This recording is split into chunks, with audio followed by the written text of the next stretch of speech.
हुआ था, इसीलिए ये सारे कष्ट ज़्यादा आए। आप हैं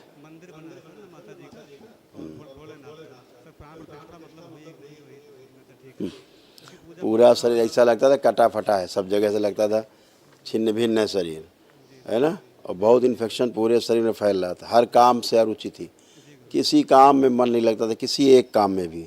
चक्कर आना, अर्ध बेहोशी से महसूस होना, काम करके भूल जाना, यही नहीं पता लगा अब क्या काम किया, खा के भूल जाना, ये सब तमाम। उठने बैठने में चक्कर आना, बैठने उठने इतना कमजोरी महसूस करते, धीरे धीरे लग रहा था पागलपन जैसा आ रहा है, पागल हो जाएंगे भविष्य में। पसलियों में दर्द बना रहता था, खिंचाव बना रहता था खूब, अकड़न जकड़न बुखार, ये सब बना रहता था। ये सब नष्ट हुआ, कुछ भी शेष नहीं। बिल्कुल बेटा, कल एक महाहवन होगा, दरबार की ओर से निःशुल्क कराया जाएगा, तो कल उसमें आप भी रहेंगे, ठीक है। आज 2 लोग और कौन रहेंगे ये बताएंगे हम।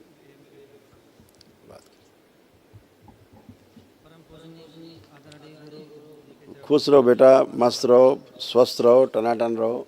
तुम्हारा बुद्धि तो पूरा जकड़ के रखा था तुम्हारे पित्र, एकदम ऐसे जकड़ के बुद्धि नहीं काम करती थी, कोई निर्णय नहीं ले पाते थे ठीक से, सटीक निर्णय। हाँ, आवाज़ बुद्धि तुम्हारी खुली खुली, सिर खुला खुला है, बिल्कुल लग रहा हल्के फुल्के खड़े हैं। हाँ, अब हर काम हर डिसीजन आप ले सकते थे। पैरों में धीरे धीरे शून्यपन आ जाता था, पैर शून्य हो जाते थे, वो भी सब नष्ट हो गई गंदगी। और अपराध करने वाली स्मृतियाँ बहुत ही, माफिया बनने वाली, माफिया बनाने वाली, हाँ, ये वाला स्मृतियाँ बहुत थी, गुंडई और वाला टॉप क्लास तक के विचार आते थे। हाँ, तो वो सब स्मृतियाँ नष्ट हो गई बेटा, वो आप ऐसा नहीं सोचते थे, ये स्मृतियाँ थी बाहरी, उनके कारण आप ऐसा सोच पाते थे। गंदी स्मृतियाँ थी, वो सब नष्ट हो गई, है ना, वो सब नष्ट हुआ, कुछ भी मतलब बचा नहीं है। और जब क्रोध बहुत आता था आपको, उस समय चेस्ट पे आपको कष्ट भी आता था, यहाँ पे दर्द होने लगता था। जब बहुत क्रोध आता था तो आपको दर्द होने लगता था। हाँ, तो हाँ, अचानक से क्रोध बढ़ता था, लकवे वाली स्मृतियाँ थी, इसीलिए हर एक कोई काम करते थे क्रोध पहले रहता था सबसे पहले। अब वो सब नष्ट हो गया, कोई क्रोध शेष नहीं है। आँख बंद करके चेक करो, जिन लोगों से क्रोध आता था, जिनसे घृणा होती थी, बहुत मारने का मन करता था, अब उनको याद करके देखो, कुछ भी ऐसा भाव आ रहा कोई गंदा?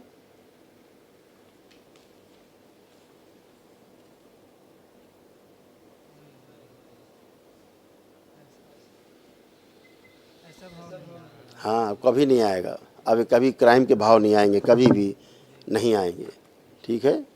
और हमको ही भेजना मनवा के तुरंत। खुश हो बेटा। जो घर में मंदिर है, जब यहाँ से जाना, एक बाल्टी में जल लेना, थोड़ी भस्म मिला करके सभी को स्नान करा देना। अच्छा,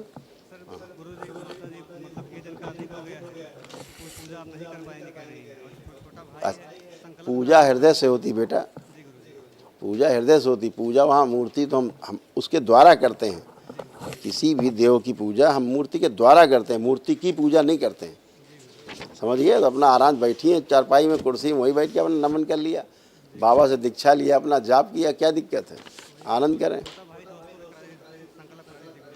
संकल्प करा दीजिएगा सभी को, सभी लोग संकल्प करेंगे।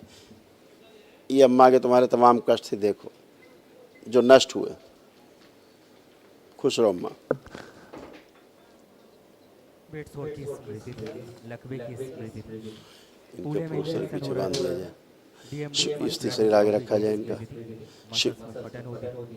एमएनडी की स्मृति मोटर नर्व डैमेज हो रही, बैठ कर उठने में कष्ट हो रहा है, कमर से नीचे कमजोरी आ रही, हड्डियों में कैंसर की स्मृति, घुटनों में पस बन रहा था, घाव बन रहा था, पैरों में सूजन आ रही थी और पैर कमजोर होते जा रहे थे। इनको पूजा करते समय कष्ट ज़्यादा होते थे, जब पूजा करती थी तो इन्हें कष्ट ज़्यादा होते थे। और दूसरा, शरीर हमेशा भारी भारी लगता था, आंतों में सड़न हो रही थी। भोजन जब कर लेती थी उसके बाद नीचे पेट से लेकर के गले तक जलन होती थी, पूरा भोजन के बाद जलन खूब होती थी, ये सब नष्ट हुआ। गर्भाशय में थोड़ा स्वेलिंग थी, बवासीर बन रही थी, अंदर गुदाद्वार में कष्ट आ रहे थे इनको, और लीवर में सड़न हो रही थी, इन्फेक्शन। और सबसे इनकी आंखों में जो है जाला बन रहा था, ग्लूकोमा की स्मृतियाँ थी, आंखों की रोशनी कम होती जा रही थी, मुंह में भी सड़न होती थी, सब नष्ट हो गया। अब कुछ शेष नहीं, आनंद में है। बोला तो मुंह में सड़न हो रही थी, अभी बताया मैंने कि मुंह में सड़न हो रही थी अंदर, वो अब नष्ट हो गई। अब कोई बदबू नहीं, जो मुंह से बदबू आती थी कोई बदबू नहीं।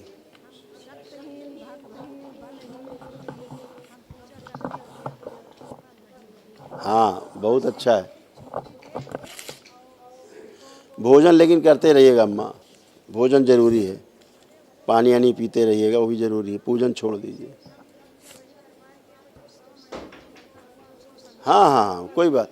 दरबार का तो नियम ऐसे हाथ जोड़ लिया, आँख बंद करके एक मिनट प्रार्थना कर लिया अपने लिए, उसका काम खत्म हो गया। बढ़िया है। खूब खुश रहिए, प्रसन्न रहिए। दरबार बहुत ज़्यादा पूजा पाठ नहीं मानता, दरबार हृदय से जुड़े रहो बस पर्याप्त है। खुश है? गुरु भाई बहनों, आपका हमारे चैनल में स्वागत है। चैनल द्वारा प्रस्तुत की गई कथाएं, हवन प्रक्रिया की जानकारी, प्रार्थनाएं और संगीत करौली शंकर महादेव, पूजनीय गुरु माता, पूजनीय बाबा और माता कामाख्या के लिए बनाई जा रही हैं। आपसे विनम्र निवेदन है कि पूरी कथाएं, हवन प्रक्रिया दरबार के कार्यक्रम की जानकारी, प्रार्थनाएं और संगीत सुनने के लिए इस चैनल को अवश्य सब्सक्राइब कर लें, जिससे आपको सभी वीडियो समय पर प्राप्त हो सकेंगे। अपने सगे संबंधियों, मित्रों व रिश्तेदारों को वीडियो शेयर भी करें। गुरु माता, बाबा के प्रति आस्था सदैव बनी। माता कामाख्या, बाबा सदैव आपका और सभी का भला और शुभ करे। चैनल सब्सक्राइब करने के लिए आप सभी का धन्यवाद। आपका दिन शुभ हो। करौली शंकर महादेव की जय। हर हर महादेव।